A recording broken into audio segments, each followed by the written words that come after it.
Magandang kaliwanagan mga kapatid. Magandang kaliwanagan sa lahat. Narito pa po kami dito sa Season, Pangasinan. At pasensya na po sa lahat sapagkat ngayon lang po nakapag live si Doc Pilar. Palike naman po. O yan, saksi si pusa yun o. Narinig nyo yun? Pusa na yun. Ha? Ito pong kwentong ito ay ikukwento ko po sa inyo. Makinig kayo mga bata. At nawa ay maintindihan nyo ano. Kapag nagkukwento kayo mga bata, yung dapat ay totoo. Dapat ay wag nagsisinungaling sapagkat sayang yung bibig. Wag masisilaw sa pera. Para lang magkwento ng hindi totoo. Magandang kaliwanagan sa inyong lahat muli. Sa lahat ng mga aking mga kapatid. Carmela Rabang. Shout out sa'yo. Eddie Mabuhay. Sobremonte. Maxi Galufin Bilaos. Ayan. Part 1 to mga sitor. Ayan. Oh, hindi pa ako nagsisimula. Nagre-react na si pusa. Yung kwento kong ito mga kapatid ay si pusa, si aso, si unggoy, si rabbit, si pagong. Tinanggal ko na si manok.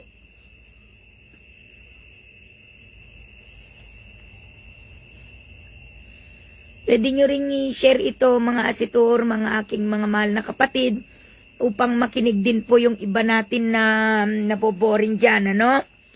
At nalilito dyan. Na marami ng mga kwento-kwento na ano-ano. Magandang kaliwanagan din sa'yo, Dayan Agpoon Orcales. Jinky Bilyaran, magandang kaliwanagan din. Ready na ba kayo mga bata? Mga anak na magkwekwento si Doc Pilar. Maganda ito, mga asitor. Mga anak, totoo ito. Ano po? Isang araw, yan, from Davao Occidental daw. Ito po, papakinggan nyo ito dahil totoong kwento ito ng magkakaibigan na yan. Ano? Ng mga sila aso, si unggoy, si rabbit, at si pagong. Ang galing ano po? Magandang kaliwanagan din sa inyo. Ready na daw si Maxi Galupin Bilaos. Pero ito is part 1 pa lang to Isang araw, may pagpupulong-pulong ang magkakaibigan na sila aso, unggoy, rabbit, at si pagong. Yaon ay makikita mong mga masasayahin na magkakaibigan, mga sitor. Ngayon po, nahuli si pagong. Dahil pagong nga, di po ba kakaiba siya? Dahil itong aso, si unggoy at si rabbit ay mabibilis yan. Mga galaw yan. Ano? Ngayon, isang araw, nung nagkayayang silang yon, mayroon silang pinuntahang lugar na doon ay magkakasiyahan. At si pagong ay nagpaalam sa kanyang mga magulang Nung naroon na po sila, at nahuli nga po, medyo nahuli itong si Pagong. Inanap ni Pagong ang kanyang mga kasama.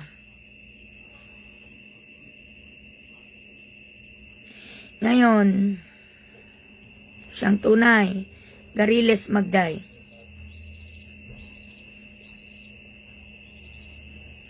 Hinanap ni Pagong ang kanyang mga kasama. Siyempre yaon alam nilang pasikot-sikot doon, di po ba? Sa lugar na yon. Ngayon si Pagong, sa wakas nahanap niya kanyang mga kasama.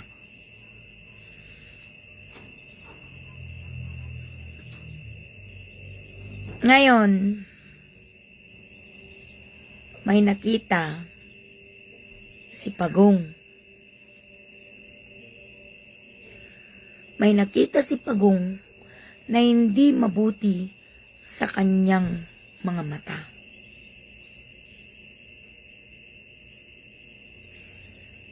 Si pusa, si aso, si unggoy, at si rabbit.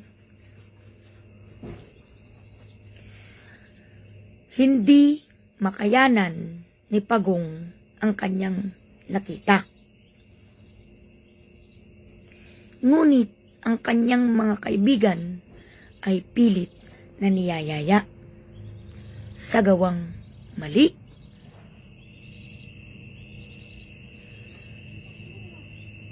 Ngayon, nang medyo magkainitan na ng talastasan sapagkat hindi mapilit si Pagong ni aso, unggoy at rabbit kasama si pusa. Pero si Pagong ay nagulat dahil may kasamang pusa. Hindi kilala ni Pagong si pusa.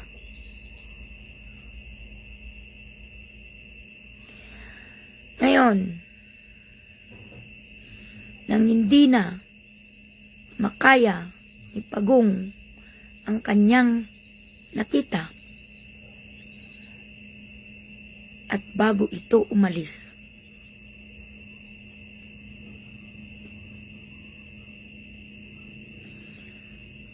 ay may binitawang salita si Pagong.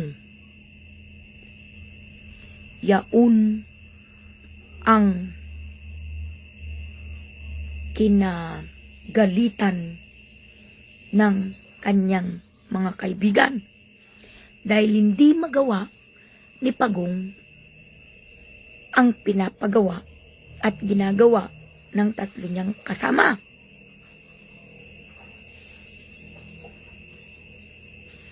Oo, EJ Asusano, ang aking kapatid, si Girl ang pusa. Hindi magkakilala si pusa at si Pagong. Dahil may kalokohan si aso, si unggoy at si rabbit. Dahil si Pagong ang naiiba ang puso sa kanila. Kaya't nang nagbitaw na ng salita na parang babala o ano yung sinabi ni Pagong, nagalit ng sobra si aso, si unggoy at si rabbit. At si pusa na umiiyak na tinakot ni aso at unggoy at rabbit ay hindi makaimik at walang lumabas sa kanyang bunganga, kundi umiiyak na lang. Ngayon, nung tatalikod na si Pagong, okay, Ipapart 2 na lang po natin kasi naman total part 2, part 3 yan. Ano po?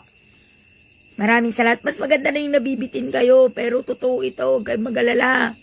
Ang tunay na kwento ni pusa, aso, pagong, rabbit, at unggoy. Dapat ganyan ang magsalaysay. Pero maganda yung bibitinin ko kayo para yung mga basher pasok na naman. Bukas na naman tayo. Total, ginaganyan din lang tayo ng mga basher. Di rin lang tayo pinapansin. Magkwekwento na lang ako ulit bukas. Ano po? At maraming salamat sa inyo.